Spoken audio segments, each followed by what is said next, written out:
इन्ना शानी अका हुआ अब्तर, क्योंकि इस आयत का तर्जुमा आपको पहले से पता है इसलिए मजबूरन मैं पहले ही कर रहा हूं कि यकीनन आपका दुश्मन ही अबतर है होगी। और अब रह गया जी लफ्ज़ शानी आ, जो कि मंसूब है इन्ना की वजह से, और अल अब्तर, इन दोनों लफ्ज़ों पर मैं थोड़ी सी रोशनी डाल देता हूं।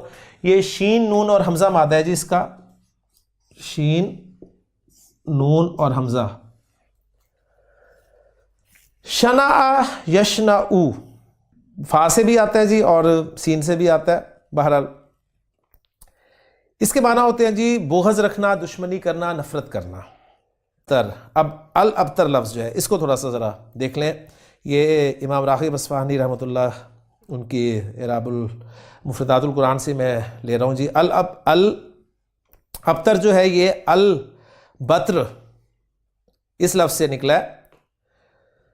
इसके माना आप कह लें कि काटना के हैं असल में, और ख़ास तौर पर ये दुम को काटने के लिए बोला जाता है, दुम के काटने पर बोला जाता है। फिर मजाजन इस लफ्ज़ को यानी अल बत्र लफ्ज़ को कतई नस्ल के माना में इस्तेमाल किया जाने लगा। और फिर अबतर उस शख्स पर बोला जाता है जिसकी मौत के बाद उसका खल्फ ना हो, और अबतर या अबातिर वो है जिसका जिक्र खैर बाकी ना रहे। तो बहुत अहम इंफॉर्मेशन है जी।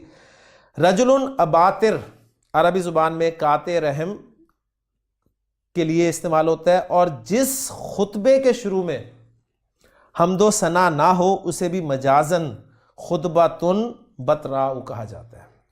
खुतबतुन बतराउ, बहुत अहम बात आपके सामने आई है।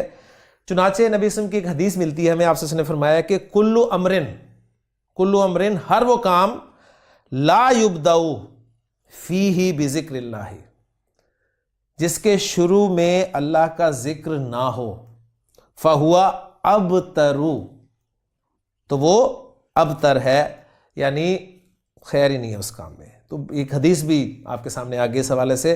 तो अब